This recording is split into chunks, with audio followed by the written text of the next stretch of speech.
Assalamualaikum warahmatullahi wabarakatuh. Kami dari kelompok 5 dengan saya Teh Ramadanti Fazali Imani dengan NIM 103012430026 dan teman saya. Perkenalkan, nama saya Salman DPLI dengan NIM 103012400177 dan saya David Pramudia Putra dengan NIM 103012580056. Setelah ini saya akan membahas tentang Microsoft Hyper-V dan Xen. Baik, pada bagian ini saya akan membahas tentang Microsoft Hyper-V dan Xen, yaitu dua contoh hypervisor yang sering digunakan dalam virtualisasi. Secara umum, virtualisasi dengan hypervisor memungkinkan satu komputer fisik menjalankan beberapa mesin virtual sekaligus sehingga pemakaian hardware menjadi lebih efisien. Pertama, saya mulai dari Xen. Xen adalah hypervisor open source yang dikembangkan pada awal tahun 2000-an dan menjadi salah satu teknologi virtualisasi yang cukup populer, terutama di lingkungan sistem operasi Linux. Xen memiliki arsitektur yang berbeda dari model virtualisasi yang langsung mengurus semuanya sendiri, karena Xen membutuhkan sebuah domain khusus yang disebut domain 0. DOM ini dapat dianggap sebagai domain yang memiliki hak istimewa karena DOM 0 yang menjalankan full stack Xen, memiliki akses lebih tinggi dan menjadi perantara utama untuk mengelola perangkat keras. Mesin virtual tamu pada Xen disebut DOM-U atau Unprivileged Domain. DOM-U ini menjalankan sistem operasi dan aplikasi seperti mesin biasa.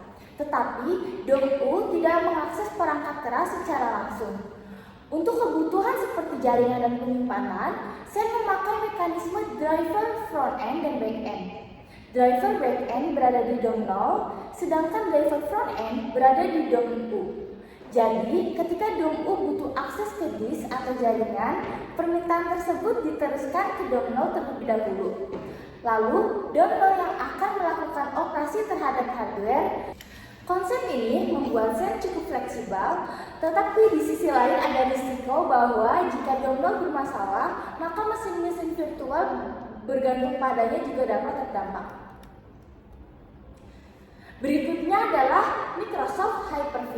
Hyper-V merupakan hypervisor dari Microsoft yang pertama kali diperkenalkan pada Windows Server 2008. Hyper-V juga termasuk Type 1 hypervisor, artinya hypervisor berjalan langsung di atas hardware, bukan di atas sistem operasi host. Hyper-V menggunakan konsep partisi, yaitu parent partition dan child partition. Parent partition berfungsi sebagai partisi administrasi yang menjalankan sistem operasi Windows Server, mengelola hypervisor, mengatur perangkat driver, dan menjadi penghubung layanan untuk partisi lain. Sementara itu, mesin virtual yang kita jalankan berada pada child partition.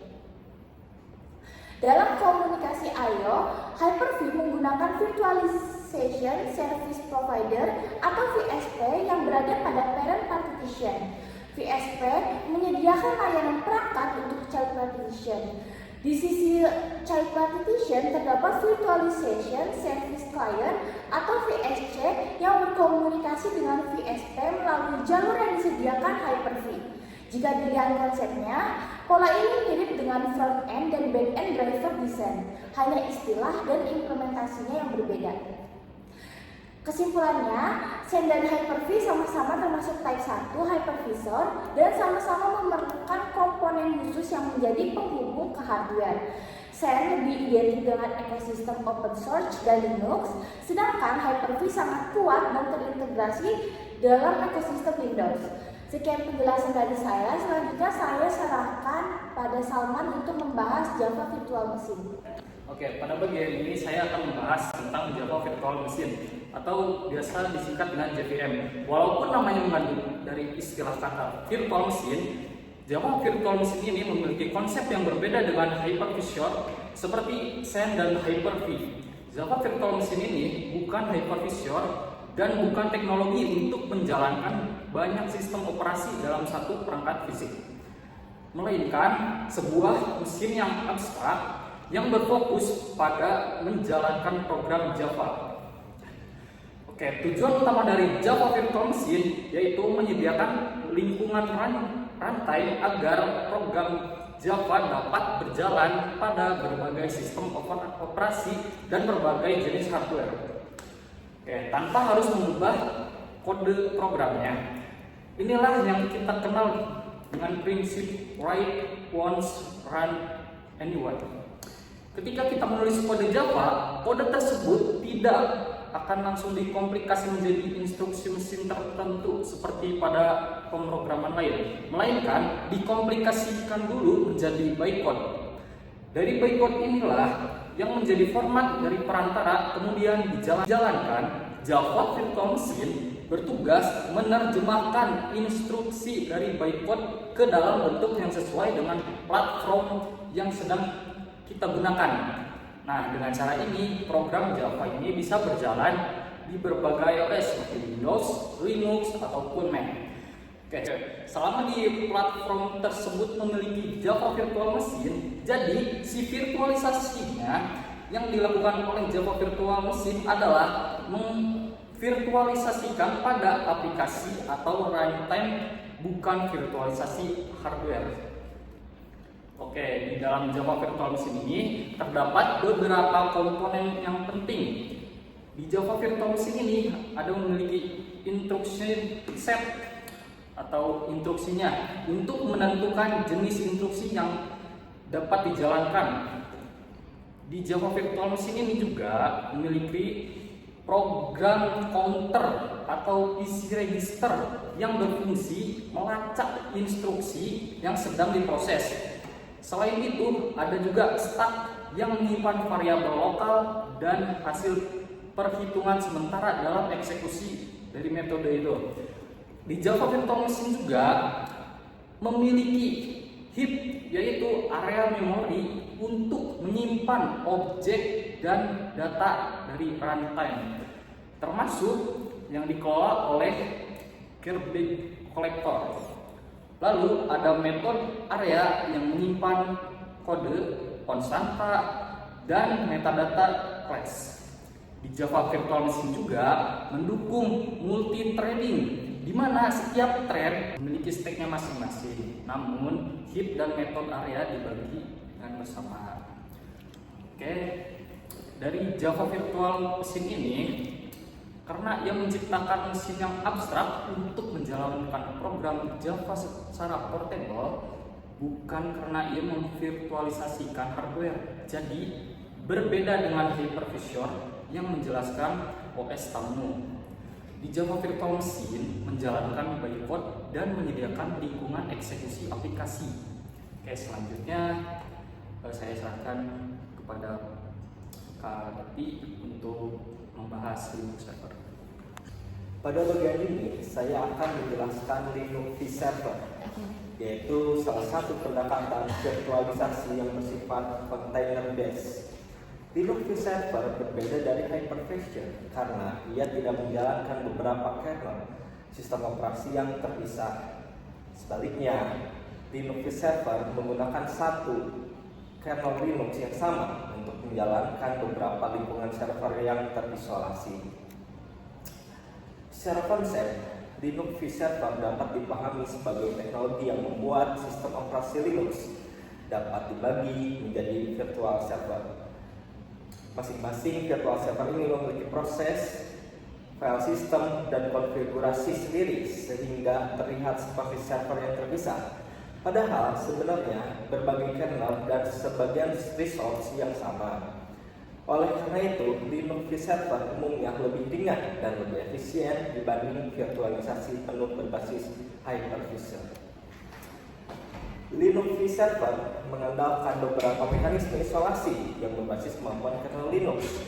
Salah satu mekanisme yang disebutkan oleh chroot, yaitu perintah untuk mengubah root directory sehingga suatu proses hanya dapat melihat bagian tertentu di file system.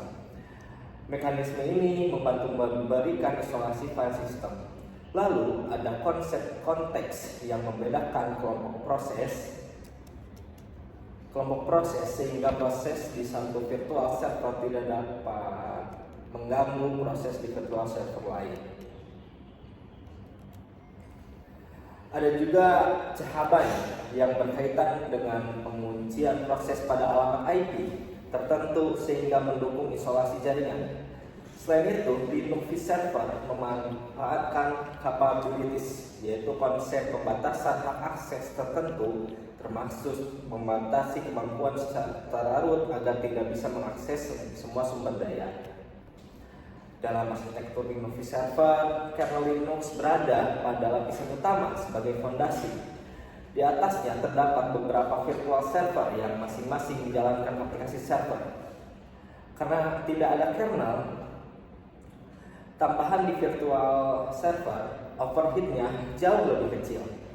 Inilah yang membuat Linux vServer cocok untuk kebutuhan yang memerlukan banyak instance server dengan resource terbatas.